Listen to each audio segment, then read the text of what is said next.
Gachi, where we are, sorry. Joshua Mponga, voice now, boy. Oh, okay. I'm on for Frebaz Omope. Okay. It's the events we are messing them born again on their two platforms. Okay. Never to Nyanka Sako be Facebook page go down. I'm also posting. I'm posting. It's abawumpa. Oh, Nyansa. Abawumpa. Nyansa sempa we be a catcher a power back on. So sorry, with the 10% of your salary. Good chama sorry. But come guys, odi menyame. Nyame na demand odi ma sorry. Now mama. Osume so a 50 Ghana, 100 Ghana. Boys we go nyoma nyoma plan for. Aye. That's it. We'll see. If your parents wish you well, it shall be well with you. Of course. If your mother say on you, go and try. See, go and try. You come back. Anyway, let's go so.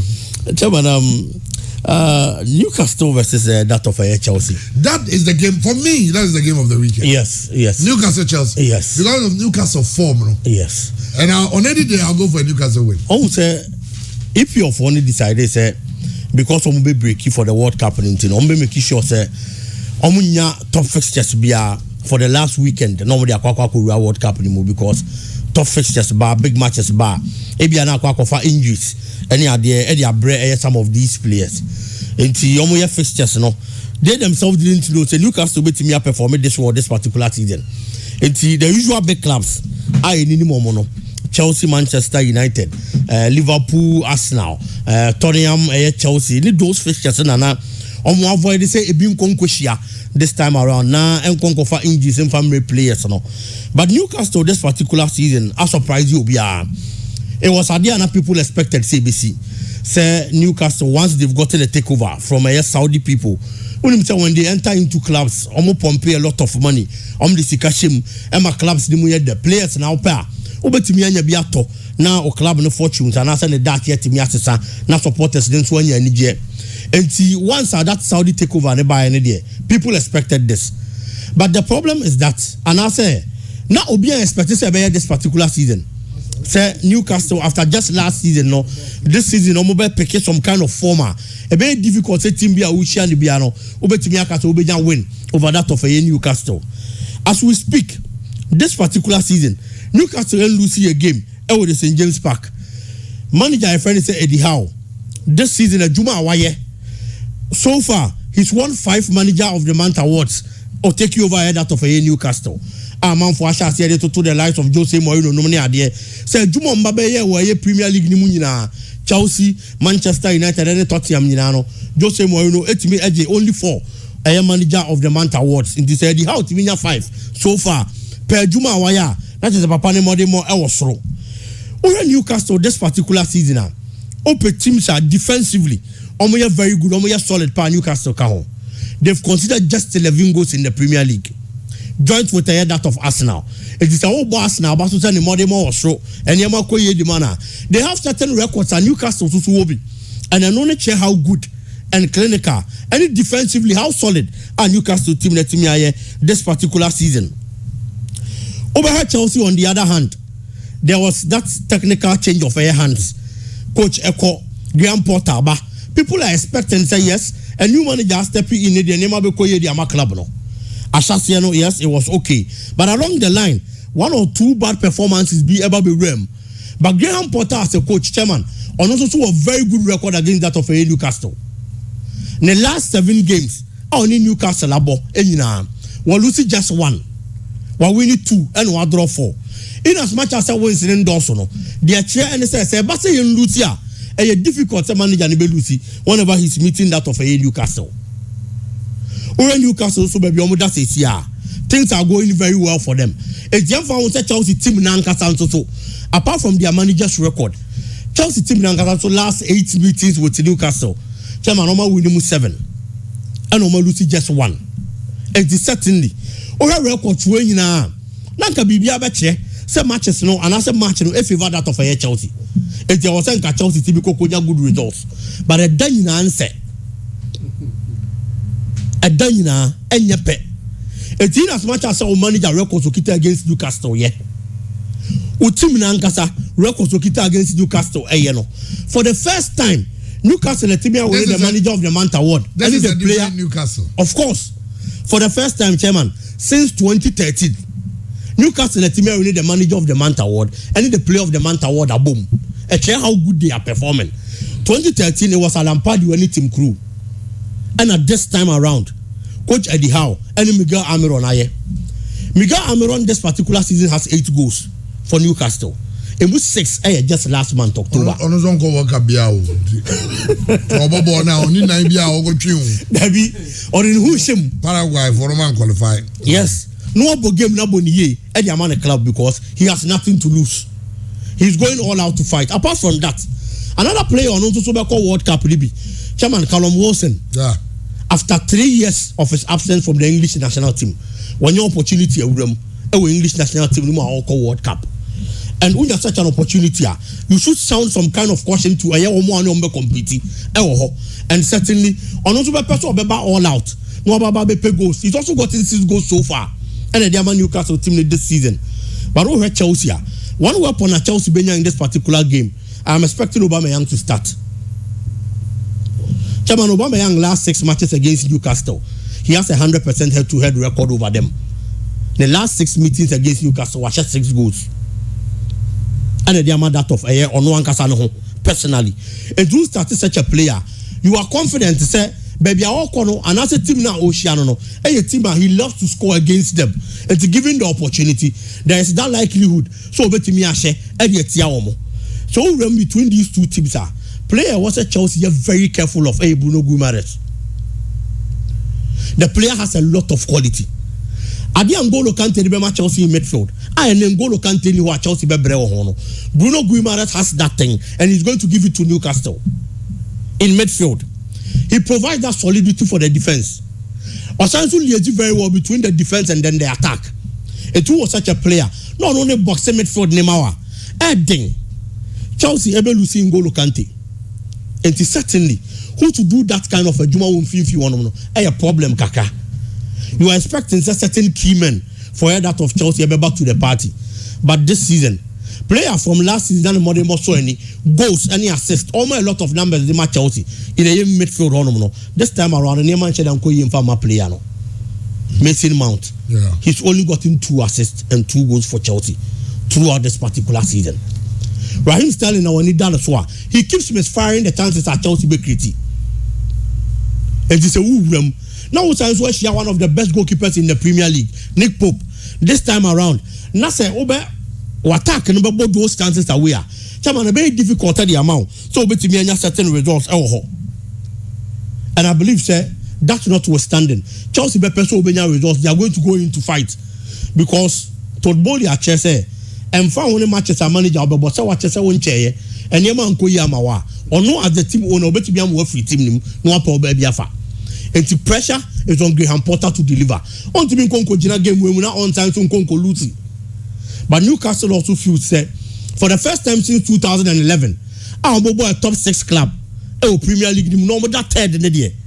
Home, I'm gonna stand there as favorites in this particular encounter. And this is Chelsea. When you feel in Quadia, I was a quite be Obefaso, no Obefaso, and your results to be also faso.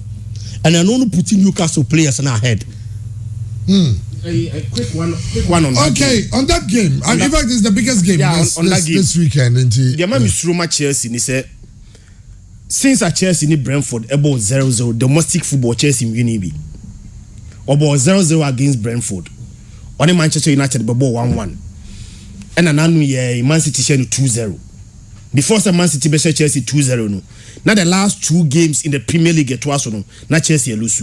I remember very well. Say Chelsea lost 1-0 to Arsenal and Omulusu 4-1 to Brighton.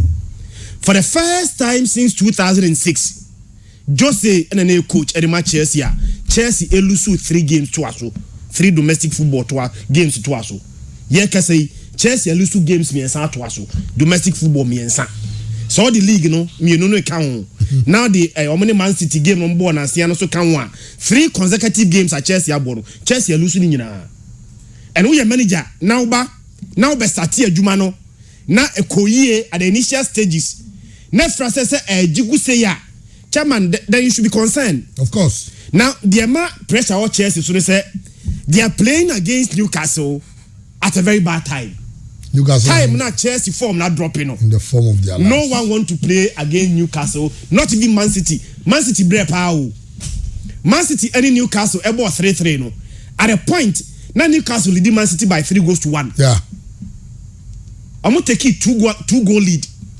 As on a Man City air fighting back about 3-3. Now, sometimes when you comparative analysis, you look at last year, any this year, and more the level of growth. Chairman, Newcastle how many points? 27 points, right? Newcastle this season only one game. Yes, 27 points. Only one game. That was against Liverpool. 27 points after 14 matches, just one game Omolusu. Last year by this time, now after 14 games, now Newcastle winning be. Yes, after 14 games last season, now Newcastle was 7 points. And for a team last year after 14 games, no just 7 points. Now a year later, after the same 14 games, or 27 points, the gap, 20 points. That's the level of improvement. It's only Newcastle at this stage. Now I am so much cautious. Again, since I'm appointed the how, only 2 teams pay. And I call St. James, I call Picky win. A Man City and a Liverpool. So Mubo fear. Man City last season. Last season. And this season. And I'm since you appointed. Oh, okay. St. James. Only 2 teams pay. And I call St. James. I brought Newcastle Bofie. Now I Picky win the Premier League. Chairman didn't to beat them. And amazingly, on him say, we need 4 games at Wasu. The last 4 games at Newcastle are bono. So going to proper details are almost Everton 1-0. And yeah, away and the Newcastle in the league. Yeah, and away and the Newcastle away. Because Tottenham was by 2-1. Yeah. Chairman, transfer Aston Villa 4-0. And yeah, away and I'm going to say surrounding 4-1. It doesn't matter where they play, even home and away. Chairman, who is Newcastle? No, extremely very careful. Extremely careful. Yeah. Chelsea form ninye. And a form no share Newcastle no. Me sure say even Man City, even Liverpool, even Arsenal cry no our lead the Premier League table no. Will not feel very comfortable playing Newcastle. This season, match is run. Any Newcastle. Say a game no game ni favor Newcastle. I'm gonna form ni favor mo. No me betimi win ya. And yet time will be tight Chelsea. We have 2 teams in the form now. Nyamienu no kredi. We are Chelsea supporter. Now going to this game one. No, I'm very, very, very careful. I care about Chelsea. Chelsea losing how many games? 5 games in the Premier League. 5. No, 4 games in the Premier League. I'm gonna lose 6 in all, but 1 in the Champions League and 1 in the EFL. So Chelsea losing 4 so far. And Chelsea performance in the league, that's a hard drink. And certain players must come to the party. A big Eddie Kaka. The last time Chelsea won a game in the Premier League against Aston Villa. Yeah, until 16th October. Yeah, back games that's one. I'm gonna draw with Brentford. I'm gonna draw with Manchester Man United. 1-1. I'm gonna lose 4-1 to Brighton. And Arsenal show 1-0. And Arsenal show 1-0. And until so they all competition create to us sitting to the 2 acts as well. Yeah. It is Chelsea form no. Chairman, when you see Chelsea player, Adeba ko how decisions or final third. O show Man City game no. Chairman, me kai Christian policy a chance to be. Now man for the Chelsea not some striker papa. Aubameyang they create so many chances. They create so many chances. It is Aubameyang but Aubameyang now say why? Wait. Create so many chances but they don't convert.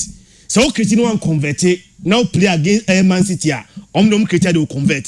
So create against Newcastle no one convert here. Newcastle in Ameron they will convert their chances. Chairman, me sure say game no. Uma Chelsea double chance kura na. I'm going for a win for Team FN Newcastle. 1-0 win for Newcastle over Team FN Chelsea. Okay, yeah, I'm sure the other games there. Quick one because talk about the league leaders who are going to play and so Arsenal. Margin of error, so no say I quite keep 12 you. Arsenal and Man City because of the chase into no. Obian person drop it. His own team drop even 1 point. O drop it 1 point to cry na. Now unipansu winia. Ada so obiem and so sound home. And you know, I'm sure say Arsenal will be very happy. Say Yebeko break, never back to the Premier League. No, now Arsenal still remain at the top. In the end, me sure say Arsenal go for a win. The entire me did say Arsenal be winning. Say Arsenal elbow away against a Wolves. Chama you two teams. Wolves na elbow fee.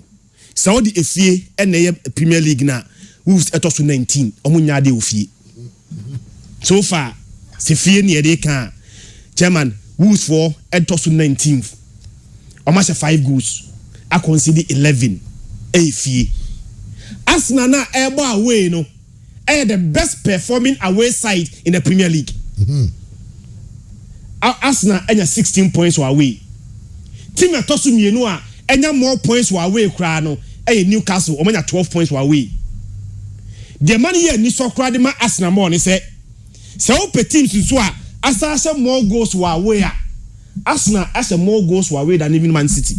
Man City has 10. Arsenal has 12 goals away. Okay. So the best performing away side versus the second worst performing home side in the Premier League. Okay.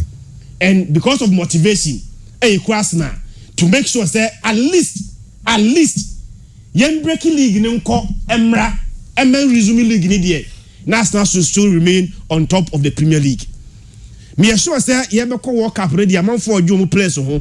But club managers there, our first important job is still no coach no. It is no manager and be any national team any favor. Into dia party bebo, dia Tomiyasu bebo, dia Ben White, Gabriel mo call World Cup no. They are going to play. It you know party na no tear break akra. Omo game no kama there. But party say go a chairman. Sa sliding celebration no. Ye twemo Yesu di mu. Now no I say go against Nottingham Forest no. Of course sliding and me am share me no. But game because Arsenal away performance. Anyhow Arsenal are very dominant to away. Any who's how terrible they've been fear there. Chama me sure says Arsenal pick winner. A double chance Arsenal and maximum crown. I'm going for a 2-0 win for Arsenal over Tima. Your friend A-Woods. Okay. City never first. City then started the CIT. City never first. City be winning. City go against Brentford be boy. Brentford is team be away. Brentford some form after some share, you know. Manchester be. And so far almost team be away. Brentford have 7 games on the road. So 7 games, you know. Oma draw 4 and Oma lose me and sa. Don't team be away. They are playing against Man City. Oma a very strong away. Yeah, can say Man City have put it together 16 consecutive home wins in all competition. The man who say in those 16 games now, Man City every year to also feel no. Chairman almost 61 goals. Me know ya again. Brentford the starting season, you know, almost Manchester United by 4 goals to 1 and wa. But almost Manchester United by 4 goals to 1. No. The last 9 games, you know, almost winning 1 pair. So against City, City will also like will love say at least young people chase on Arsenal and expect as Arsenal quite to miss the pay. Ebi anyame ad much na. Yen so yen ko break, you know, na league, you know, yen near toppy.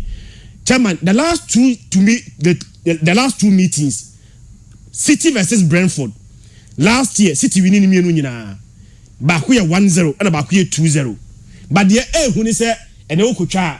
Ya no the possession kan wana.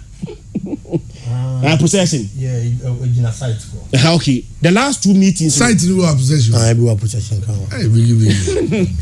The last 2 meetings, you know, Brentford in more than 24% possession against City. The last 2 meetings between City. The last year we show home and away no. Ni me enu nyina no. Brentford more than 24% of possession against City. City will have the ball more. And City will have ball more. No more finishes there. Jama me sure say enquire 1-0. I'm going for more than over 2.5 win for City against Brentford. Okay, Jake Gradion say first half of 1.5. This situation 2 goals in the first half. Okay. World Cup. And Jomus be cool mo. Hala don't go World Cup tino. Hala no World Cup. Yeah. It was set to record se wa higher na say. Chama ga kebi on air that of a Liverpool game no. Judging club say I am munya but train for managers kaka because we here time any ade na odi aye adwuma nti anyone want say adwuma Rafa say hatla ye e dey amada of a Southampton no. You say onya team nto no na onko. yɛsi aboa ne kutu nua so a kata sɔre yɛ so nkata sɔre ne so go finish so na ɔba so ɔhwɛ how anema si kɔ Liverpool na sɛ bad results ne to so saa ebia na ɔno nso so no wa face the sack, but I believe say a club like that of Southampton with no disrespect a very difficult say obetimi pull that kind of surprise. Liverpool needs the results to put them in a better position. Now coach now you're comfortable, now you're going to the World Cup break, you know, before I'll returning, you know, release the pressure.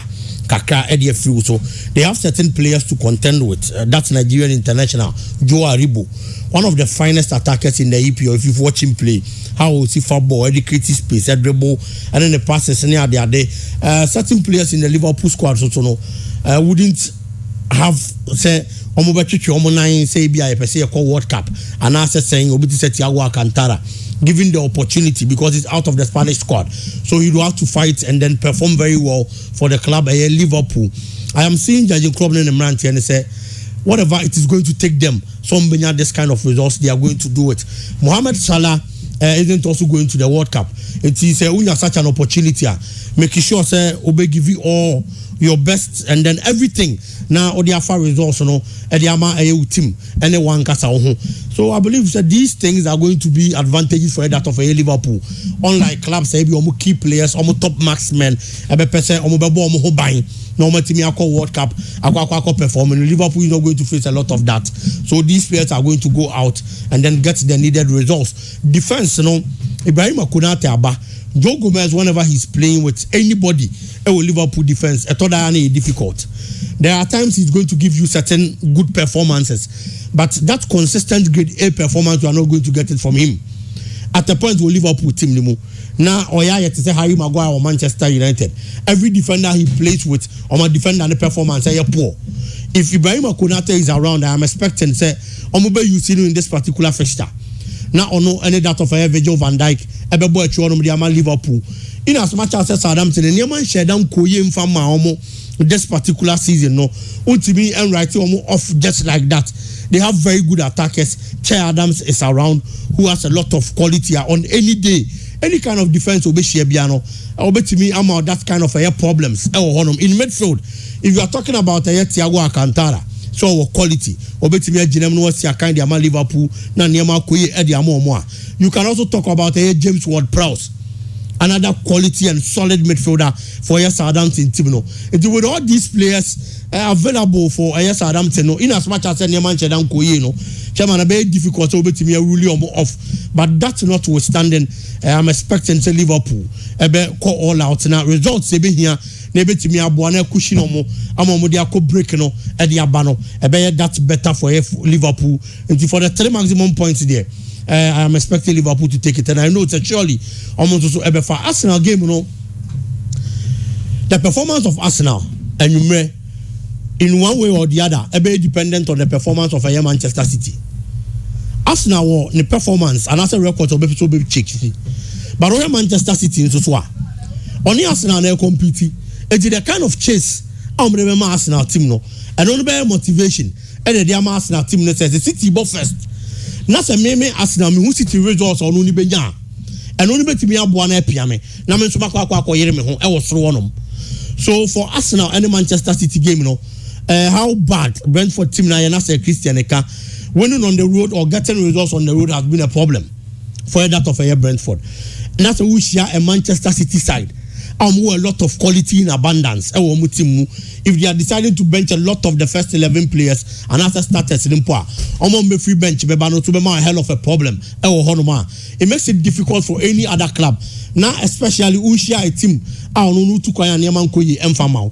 I'm expecting the City for the 3 maximum points, and that is also going to be a motivation for that of Arsenal team no. Now and you remember 5:30 almost all making sure make it up the lead almost take it was one chairman. Well, and if your games no you be there no the other games and so baso, and I'm sure say for Mrantie na mo bet no meaning say matches do na you be following them, and then there was some interesting games and also Eba, and let's not forget say Napoli playing against Udinese. I don't see a very, very interesting game. Napoli said you're form here. You did a very tricky side. Said the Nubi Siako. Aside no who call the German Bundesliga FC Bayern Munich call as guests to Schalke Nofia. Bayer Leverkusen are playing at home against Stuttgart. Manchester does Hoffenheim, Wolfsburg, Manchester the Bibre and Basel, and of course there was the Copa del Rey. Spain for them some almost said you. I'm about Copa del Rey. Yeah. There's no work out for the rest. Who's an American England for the no? Because I'm thinking, say, England, come ball league, probably the midweek, and on boy EFL Cup this weekend. Because EFL most teams are more top team or more top players. Yeah. It's a guy and okay, I tell you, your friends, you shall see if you near barman on it. Yes, I'll be few. Now, Hearts of Oak, and now, Hearts of Oak. Okay. And now Hearts of Oak do more anniversary 111 years. Now Hearts of Oak Juba di omudi and me sure say jare about videos ni nyina talk about Friday a commission the oil say omode supporters liaison office and eba oma commission supporters liaison office. Now talk about that church mu the essence of sa office we are omo ede ba ne ho nsem nyina ene hu hia e be hia ede ama Hearts of Oak. Young in some area about Black Stars. Rachel Ofori, there's a picking injury. Okay. Office. First, we consider accessibility. Accessibility. So people can visit this place easily. You come by bus, you can stop here and then walk in. Then of course the visibility. A place we can promote the Phobian brand. That's why you come and see later on that we'll have big signposts later on, right up so that they could be seen from far away. So, two important I've mentioned: one, accessibility to our followers, and also visibility. But very thirdly, see all these places here, very good. See, we are having a function here, so that in future, for instance, when we are playing away matches, supporters can come here, board buses, and go to watch the matches.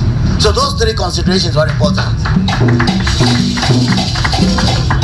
All of us here, Aja Kambi, Honorable Dr. Meklo, supported by Emmanuel, we visit many sites in Newtown, Nima, Arabraka, etc. And we chose this place. Again, visibility, accessibility, and the space that it affords when supporters want to mobilize and go and watch matches.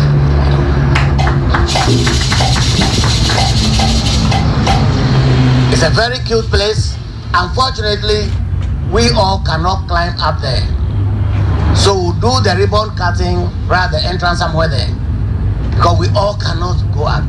But of course, very good enough, spacious enough for the work that we want it to do.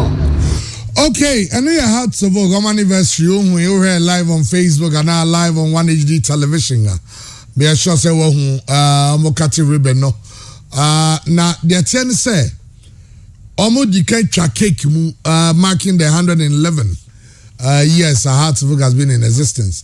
To what screen just here to back for the Dr. Nyahu Tamaklu, Vincent So, Dote, Laja Kamine Shetrono, and Chichi Musa de Nyomanina, CTNT. Once again, congratulations to Hearts of Oak on your 111th anniversary. Now, our commission a supporters liaison office, or say a place for the supporters. When you are driving by, you can just walk in. Or concerns as a supporter, or BBR, a number addressing on BBR. It's a supporters liaison office. On the money, a Hearts of Oak board, any management, and a commission side. Celebrate supporters definitely much more closer to Accra. You understand what I'm saying? Hearts of Oak supporters are raising so many concerns about how they feel neglected by Hearts of Oak hierarchy. So that's all more views. Anyone says, I mean, this is one of the steps I took back for the ATK to address sa adiano. It's say, I don't know. And then, I say, man, the crime Finals, yeah, Finals the first one of the season against Kotoko Royals by 2-1. And Chelsea ball draw. Lagos City is still winning. But when we say ne man for calls, I mean, any concerns a man for raising pano. The pitch. Oh, Lagos City's match now. It's a man for business. My World Cup in Friday, it's a predator. Man looking like has any problem there, oh man. There's all problems. Let's work on our pitch. Let's work on our pitches. This is Lagos City is near Kragon Olympics game in the pitch. No, Yamian Nukweni in the Yana. Timestre, you say you got to go to two. And the pitch, right? Oh, and I quite check a crabby, quite baby will be tough from her. You do a person, mammy, had it. Oh, I was in call. Never saw a beam. Pitch now, a boss ball, no. Oh, and messy with ye. Yaka, but see, yeah. I mean, I be cry. Oh, it's a picture close up. Close up. Ah, pitch now was born. Chefu. Oh.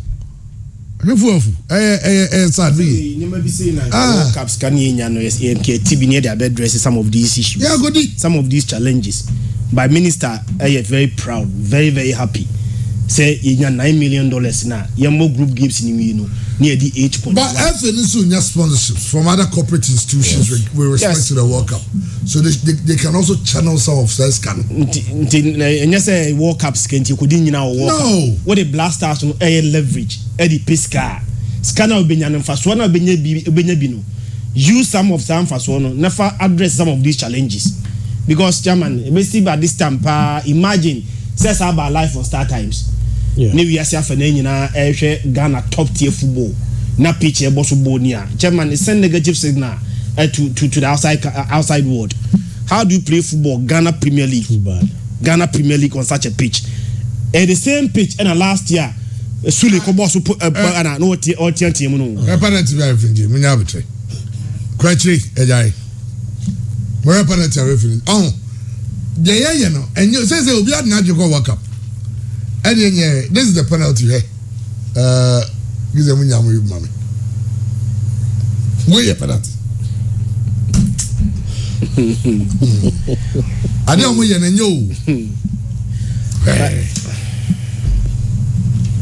Okay. Chama yentimi nyashi stadium wa. Sa pa pitch na 22 players ni jina so see akande. It should be up to standard. It should be up to standard. The same pitch we in the last year. Sule Kobo so bona. Or then it's a ball so the pitch. Yes. The same pitch. And we are playing football. Yes, ball so. Near side, I feel very proud. Say show no TV so. Say we are fan obi anhwebi. And I feel terrible about some of these things. We have yes car. Chama, you first can address some of these challenges. Yeah, I'm hoping this can only address. Kotoko, I guess to be a me so say mo asanti Kotoko abaso. Okay. Kotoko isa your friend say yes we serve Kotoko for how many years? Since 1994, 28 years. Yeah. Into Kotoko slot na ye dia mo say omfanko World Cup no. The man Isa Medu. Oh, that's brilliant. That's nice. Yeah. That's nice. A reward for loyalty and long service. Yeah. For a man what me as I do Kotoko chairman, the service has me get one have frustration kwa mo jai. Isa Medu. He is Kotoko. Ope Kotoko ama. Isa Medu. This will be a new no. Yeah, new na nanti a check akra na yin. Isa Medu. He loves Kotoko to the max. So I did Junior, Carl Richardson, Shiana. I thought I got Richardson. I said, "Oh no, only Kotoko fool. No, so who the Caribbean? Die, open Kotoko and the Yamo management about. So I think very good for them to have done that. I say for one person. Me sure say management during the time, coaches are players are from 1994. Imagine players are passing through us and Kotoko in some. Yeah. Imagine coaches. He still remain Kotoko's equipment officer. Aye Juma Master Kotoko for 28 years. We BBC ya. number one reward the player for his loyalty any long service. What's our sending signal to what they say? Kotoko reward people that omama house service. Of course, for loyalty. For loyalty, doing only many committed. To you, now yeah, you might the club now.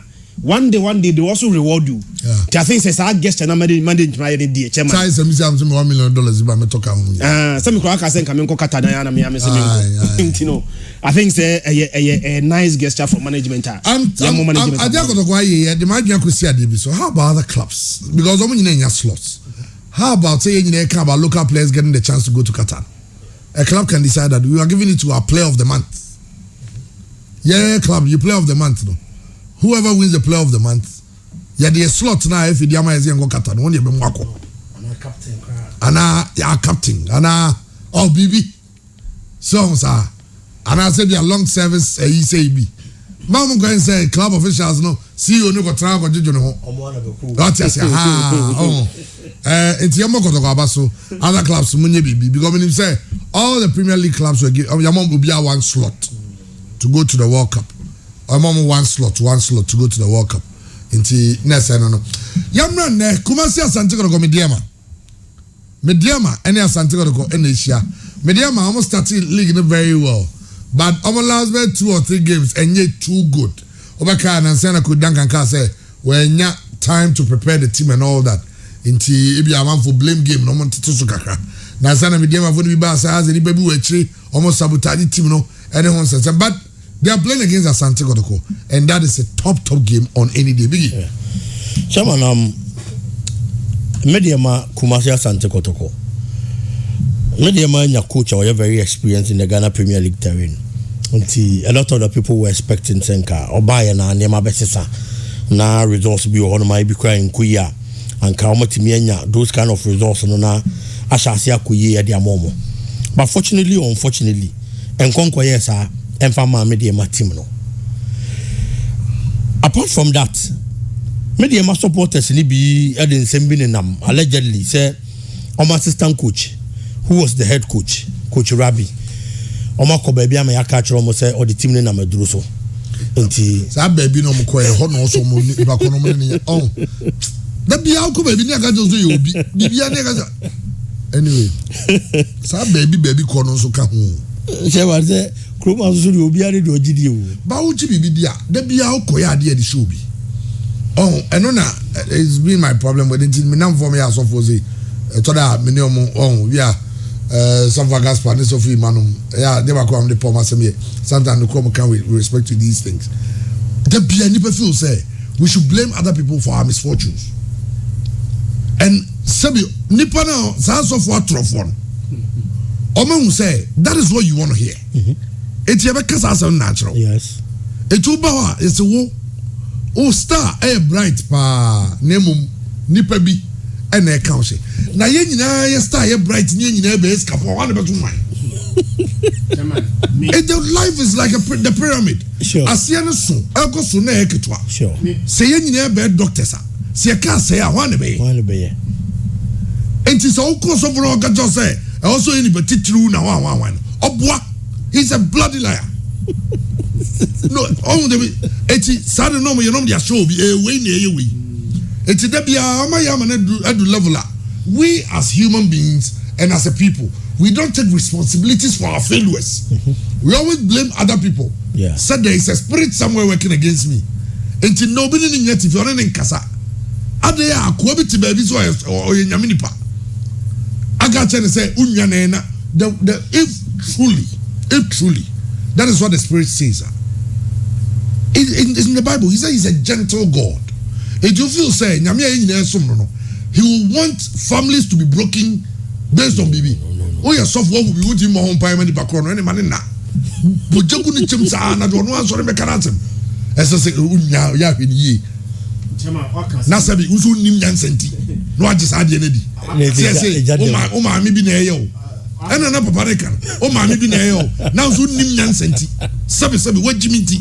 Now, so I just said, no, do baby, as or sell. Now, also, I'll go to sort of names over our mammy. Now, when you know, what's the just getting his mammy before that? Me, assembly, man, Adam, yes, born in Koya was it. obi ti be Ah, no Mr. Coach, no no timi ya no ye na one I don't know why that function. never blast that man Yeje nyame nipadi yeje asofodi ba chairman me mahu sofo a oti radio so ti TV so ka say all power a bra be mo awo ba de nyira koye IVF akoye IVF udi omochi a they will break down your homes and destroy your families then now chairman nse makoyi papa no me hwe poster 94 years na papa na wu ni mani su no mo se abusuafo na ekun papa no 94 years. 94 years. Yes, there is no natural death in Ghana. 94 years abusuafo na man mo wi o sa o mo nya ku na wie papa na di 94 years. look at that 94 years. It's like nothing occurs naturally in Africa as he. That is why we be cry tia ni ya ti ade keke. Normal. Obi abeti betima ya at any time. But obi tia ni ya obi. Mediama should look down omuhwe team no munyai that unnecessary excuses looking for someone else to blame. Don't go share omo assistant coach we another day. I'm say if you are set coach no onu na yes anema no team no. Teacher man this week crampo no pen komo amedi ndem teacher say one of their training sessions some ko unify training grounds supporters no. So there is that kind of division. But you shouldn't forget, say, when these things are happening, a team now will also don't know, and I will have team no, because a divided home can never win battles. Kumasi Asante Kotoko, on the other hand, they had problems at the start of the season. Supporters nene ti omo wase say omo tikrum hanum say na pe the performance omo koko dine against that of a Kadiogo no omo ebe lucy such an encounter e Baba ya Sports Stadium and omo to division kakra bae, but from there team bounce back. Eba benya a couple of good results until some more kwa away against that of Bechem United. Ama team na kwa Lucy ewo Bechem. But if you want to so Ebano, they've gotten another result as we speak. Any team that jina ye kaka than that of a Mediama. Mediama last 3 matches. Chairman, they've lost all on the trot. Almost last 3 games. Almost losing now on the trot. And it's a Ushia Kumasi Asante Kotoko. Of which this particular season, no, on only performance here better than old year. Now home sounds you divided. It brings a lot of problems. They have certain experienced players, and I believe that is what Kumasi Asante Kotoko should be guiding against. Obi to say Hans Kofi. Last season's all her performance of Abedan which made Legon Cities or Baba Sports Stadium scoring goals and assisting for Legon Cities. Munya results. That was a time and I had been told Baba Sports Stadium no Baba Benya results. It is only to me ba no Benya results no one ma. O share again takwa now. It is a home for him. And certainly so to me Baba last season. A chance this particular season takwa no is going to be able to do it. Kotoko has a chunk of the players last season almost to 2 quite takwa. It was a difficult game. Key players are able to move free. Mudasiu Salifu out. Frank Thierry Mbella and so out.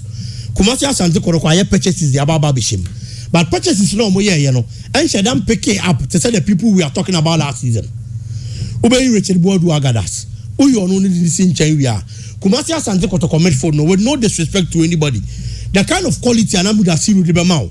Ebia to an extent Lamte that's on. But Lamte this particular season has been a bit inconsistent. And this is last season. Na Fabio Gama anywhere. Lamte Baya Jumam who say message we Kotoko Medford no. This time around and Tessa I was something fi honum. It's the Kumasi Asante Kotoko. In as much as last season Omunya results takwano.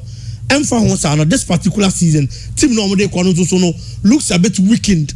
Seydou Zabo also hasn't found his feet yet in the Ghana Premier League. This is his first time in the season. And said your football, whenever someone moves into a new terrain in footballer, mostly they use the first year as the adaptation period. And coach, and you'll be with certain players, say how a trend they call away matches in the Ghana Premier League in the after that became game, coach, if you say I was so happy in the game and yes, I better drain the amano. So but results were we. And the became grounds near difficult the mawa. The same thing applies to Mediama Takwa. Chairman, looking at quality for both sides. There's over picky bako ahead of the other. Head coaches in terms of the Ghana Premier League terrain. Danka was say to me be the man ho. But say Ghana Stars no any host of other teams to me 2 kwan ko honum no mo ko sha. Enkonko yes last season in Kwana Kotoko Kojan results keke. This season in so watch let's say kwan down ho. Onya invisible wa compact we betimi aba benya results. But then again you look at the club on Oneko. So this season the first match of ball away no Lucy. And this say no Kwana ujina so the aka. A chance Kumasi Asante Kotoko away record this particular season poor. Problem back also with the Kotoko defense. They would have to work on that. In the absence of Yusuf Mubarak, Kotoko struggle a lot. They don't have that kind of leader and a commander. Arrange the other guys. And virtually all the other players are young and inexperienced players. Sharif Mohammed has quality. But who to play with in the absence of Mubarak has always been a problem. And I'm expecting Coach Zabo say if you need results, you should go for a double pivot. Say they bear pressure and man the central defense. Because Justice Blay won the man of the match the last time. So if you're putting in Justice Blay, Zaza is also back. He's around. Yeah. I get back also so they say minimum the Contia in recent games, the BO decided to be benches. Whenever he comes into Kotoko games, you see that he's a game changer for Kumasi Asante Kotoko. Ebi oyen nkakakra manafayi. Chairman, we're finding the fit away. Even in the first few games. Now I say Ombobima Kotoko Mpono. The first match I think was against Nswatremai. And everybody saw the kind of quality a player he put it is in the first game. Or to be putting up such a performance. Certainly I was and in that match, if my memory serves me right, he was the man of the match. It means that gradual integration be was here for such a player. I won the first game, no team winning the man of the match award. I'm expecting so better tighten midfield no because Kotoko central defense no whenever there is pressure in the absence of Yusuf Mubarak omobre because in Kwanani team pressure. So tighten midfield no na say my defenders no are strong. No munya kwaye omo djuma dia Kotoko betimi anya point e dey fit akwa dia chairman. Wow, Christian was okay before about the other games. Let me share Mediema every in fact you be start season bia near teams about Ghana Premier League. The Mediema can in fact on 2 occasions you were just not lucky. But they have not won away this season. Yeah, they be. Wakwa way back. So wakwa way back. No Lucy. Okay. But Mediema. Okay, so make him find that. I make him find that no in a way and I know. Ne can find our home. Okay, what's an away good? Yeah. But Mediema for an experienced coach. But I experienced coach, and translate it into performance and results. It was okay until the last 2 games. I don't know why they've been changing coaches. My point is that we're losing 1-2. So what? It's the game of football. That's the nature of their job. Coaches just trying to be say because pressure then begin to build on you. And then I'll be to 3 games around Winibi. Now all lose games in fact all lose me and sending out to us. You lost to Olympics, you lost to Adriana Stars. Chairman are pressure about so and they are playing against Asante Kotoko. They have the experience and then big Ikano. Hans Kofi experience in Ghana football there. Chairman a vast who Hafiz Mohammed Kwasi Donsu squad anymore. You should be able to grind results even when you are not even playing well. Baby, I mean, big year doing 100%. Any baby a Kotoko Ekono. I guess in Japan, they're right back in what the chairman is so one about because now no free kicking or boss any day. Won't you most free kicking? I was a Pleasant Benjamin, no confirm free kicking on Tony Kroos, David. And on the way to I say, they're better. And then the free kicking also near a year by fluke. I didn't mind the training grounds. Now say Kotoko practices our free kicking. In fact, 2 goals at Kotoko share a tier summer testing anywhere from the sport kicks. And I Kotoko team shares 2 goals. And Osanya an amazing game. In terms of going forward and coming back to defend Ginano, chairman up there into Augusta Japan or right back what there. Me sure say game there or no one afa Kotoko right back one. Yusuf Mubarak, any a branch friend no Mohamed Sharif, and a ball 4 and 5 no. John Tedeku and so for left back no for Asante Kotoko. Oh, ko akoba against Mediema where. Oh, 2 players are. Tamana Mediema no omni crack Mediema central almost central midfield no where Justice Blay and Agadas chairman played them in this weekend game no especially an away game one. Mediama Lusumi and Satuaso, Mediama will come at you. They will attack you. So how do you protect your team from that attack now? Mediama Debano. And who 2 players are, they know the terrain. Omuni Mediama, say Justice Blay available last game when you're a man of the match award. Now Brentford Agadas captain was telling him how to play against Mediama there. Chairman, the 2 players should play. But the only question is that. And it's all boss are 2 holders, no. Now unfa creative player back make home. So boy Justice Blay, Abba Brentford no Agadas in the same team one. Richmond Lamptey and it's Zeze. Chairman, Baku should be on the pitch. Because the last time now, Omuba against Amateso no. Chairman, Obo the same double pivot too. But now a creativity in a Brentford and Lamptey and it's Zeze were missing because the coach decided to say or the more bench. And that game there, and they are double pivot or more. But what's that double pivot ni we are? Creativity there. I either Zeze and Lamptey, one of them should be on the pitch. Chairman on the flanks, me sure say Isaac Opon Nema and a Brentford and Dixon Afuakwa should be on the flank. Now Brentford Mukwala and so lead the attack. No, Chairman Mukwala there and the runs near quite impressive. When a player he runs, he the commitment level all honum. The can say obetimi utilize chances obetimi create dia mano. Me assure say Kotoko timi boss double pivot no.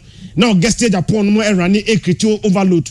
Now Brentford Tedeku and so the left and so here Juma no. Now protective shield by the two pivot no and so here Juma. Now Brentford no Zeze and Lamptey a create. Now Mukwala take chances now. Kotoko timi picky winner. I'll not be surprised. But any easy playing against Mediama or Takwa. Edia Mediama will come fight because they can't afford to lose 4 games on the trot. NT Chairman Mamima Kotoko draw. Best result for Kotoko in this game will be a draw game because Mediama will come fighting. Having lost 3 games, this game they will come fighting. Okay. Now, you heard the other games, no. Kumasi as another going to be the game here, the live commentary at the Bebre Yanati for your radio so. Now, Echna matches no. RTU Ediana Stars, Hearts of Folk and the Kerala, Hearts of Folk and the Kerala. Very, very tough game. Hold on, you have but Hearts of Folk said the new Mexican. But Hearts of Folk, I say, has coach Slavko Matic, Wakaza Sanso. And a Gladsona Wako say, we have some fana or say, Munya Gidio with team Nimu said this season. On bet you have one of the team Nabe Janabebia. I will say Ijana. We appreciate the fans so much for what they've been doing for us. Things hasn't been good for some time back, which they were frustrated and they were not happy and all that. I'll still plead with them. They should come in their numbers. They should still cheer for us and they should keep believing in the team that we are going to get to that level they expected. We are going to get the level they wanted to be. They should keep up with the support and everything, and we assure them that we are going to be better and get the club to where it belongs. While Gladsona Wako Diano na omu coach Slavko Matic. And also need some to support us, any. I really appreciate their support. Also, Popiman Academy, they watching our trainings, and I call them also now for this game. We need their support. Without them, it's more difficult. Also, I call them to support the players because they deserve it. And I say first time, I will say always, just little patience. We will show them. That we will deserve respect to them. It's hard work with the dedication, with the professional relation, and I hope that they will come to support us, and I call him this time. I know you're some coach Slavko Matic, and so they are two games in the matches and also Basso Nyame Aduma Echnano. Said the Liga can RTU Ediana Stars at 3 p.m. Even matches in here at 3 p.m. Hearts of Folk playing against Kerala. Bechem any Accra Lions a ball Bechem Summertex at Summer Boy Omni Bibiani Gold Star then Chatremazo at home to A Dreams FC. Biggie Yere Mugakana Mema side Kuba Chairman Mamisha here from Accra Hearts of Folk. Gladson awako say supporters no enya abotre na omunya gidie wo omumu na omu players no any team no a wo ho sisia no I ready to omu be adwuma no they had to folk team no akwa gina baby a ekron anase baby a supporters no be expect anase baby had to focus fata where they belong omu the team le be kwa gina honom. Chairman, in football supporters betimi anya abotre ni nyina ade amawo. But what they expect from one say the kind of results almost behu no manya gidie ne trust confidence e wo mu say obetimi di team da kwa gina ba bia wo ka no eye wo na wo say wo ya adwuma e ma team no supporters ni hu sa ade no mo de sa gidie ne de mawo. You would have to work for the kind of trust our pay free supporters ne ho say a stadium de bia na se niema ankoyi amfa mayen a ye ba stadium ene niema anko as expected de bia e beba bia na ye disappointment a e be de supporter ne benya sa agidie no e de awo mu se obetimi aye adwuma na wo ka ho asem no eti na so much as say supporters ne dey also move for that, it is a fact, but the playing body of Accra had to folk as captain Nakano they should also make sure so mo be ye adwuma na adwuma na omo so be ye no ebema supporters na nya gidie na omo na hwehwe e dey free supporters ne honom no e wo omumu. Chairman coach ne so akasa he's also talked about support and me no ni ma dey support it be here had to focus in the birthday and no I am expecting the supporters ne be call no makwa stadium home mind their numbers. That is the kind of gift I'll be to the Ama club no on their birthday.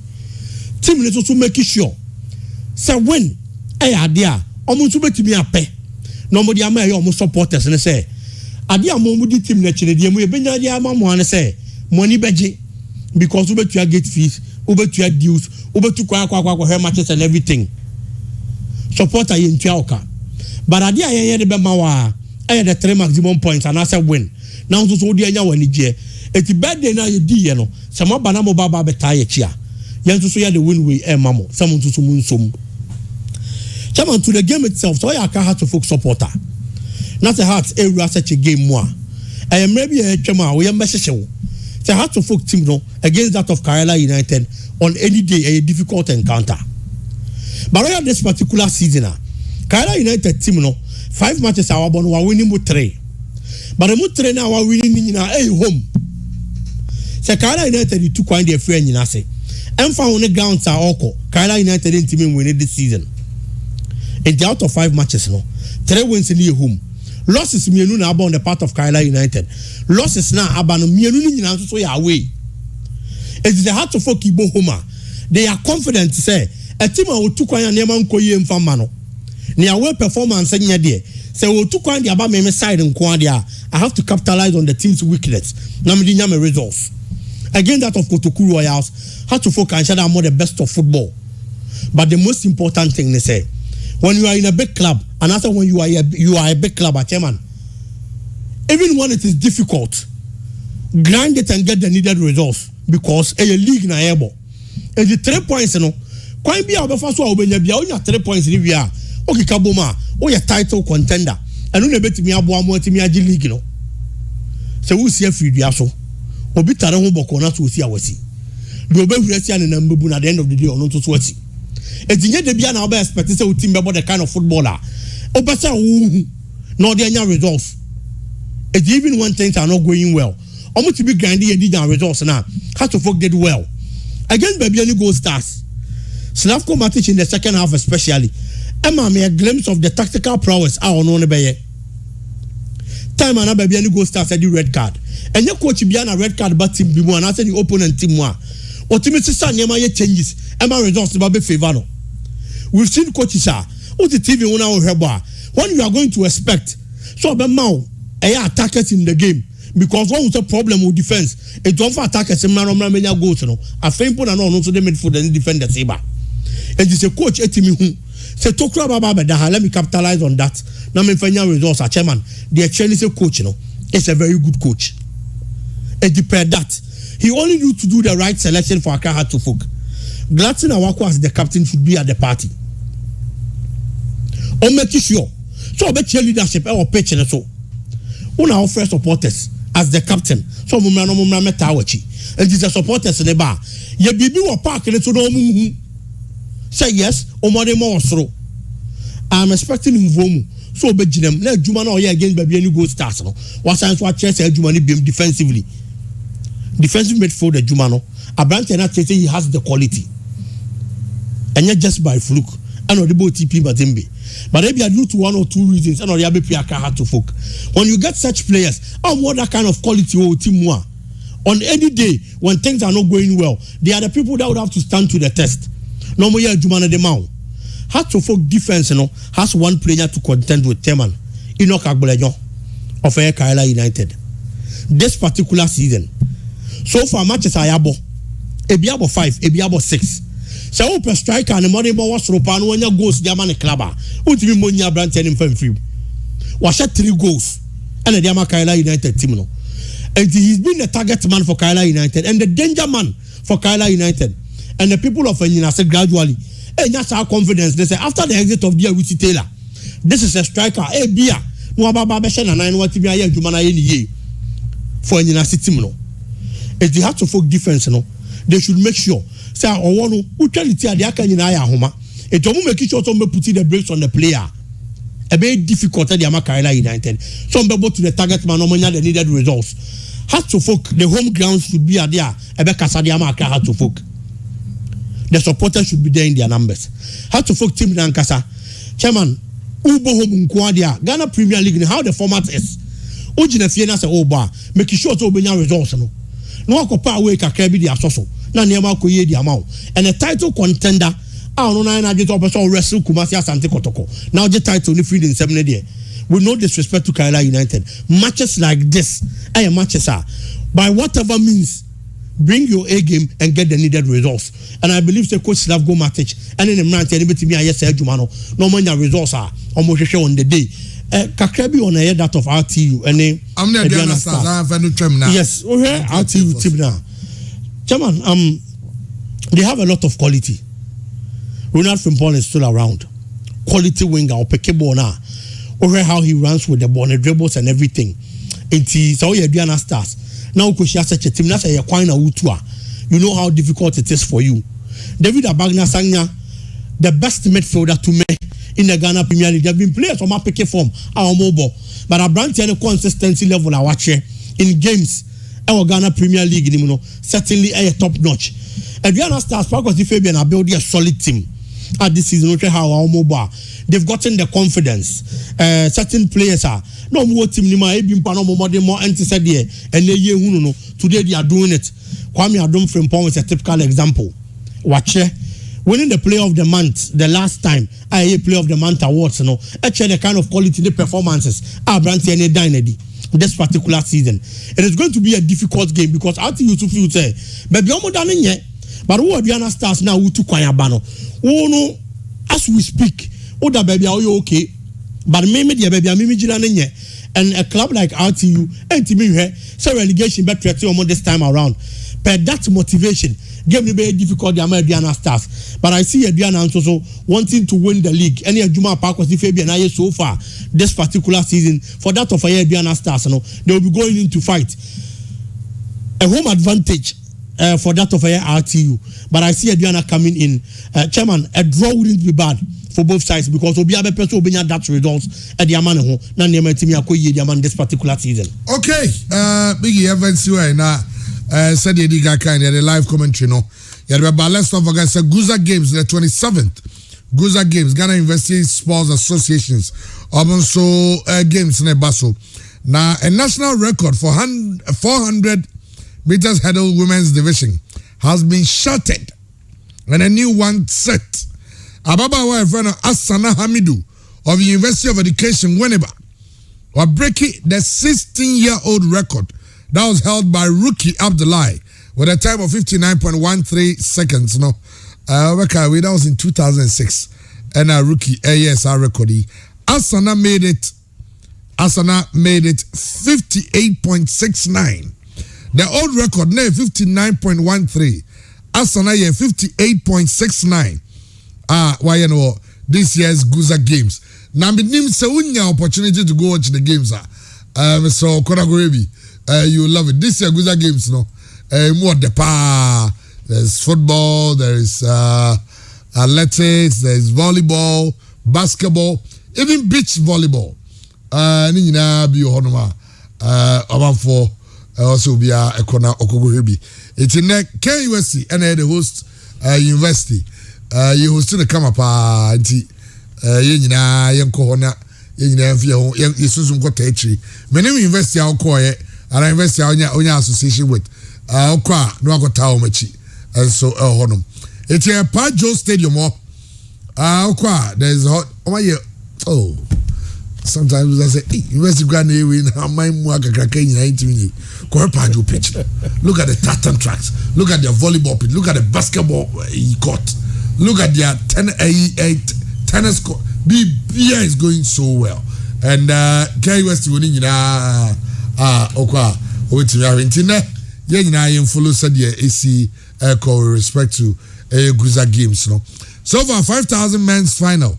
As I so University of Education winning by for no more year Juma Power. Now I know you never know this saying KUST in the 10th. Hey, sir. 1,005. You be any sprints. Yeah, any sprints. Yeah, any sprints in November. Oh, I know it does women's final, and also yeah the third. Doris Mensa Kwenu, or the third. University of Cape Coast. Kwatima Benedicta the winning year, and University of Education winning by for so education. Oku Gifty, and also but a man also there no. Legon Fona Abdul Saminu. Anyway, we didn't born yeah. Okay. Side conversation, brother. Na kakra be 5 minutes be. Na ever dey come here for no choma biansana. Yeah, sorry. So Marianka obia enra buddies ABA enra the soft opening of buddies. Kaneka Prime Plaza obia nim.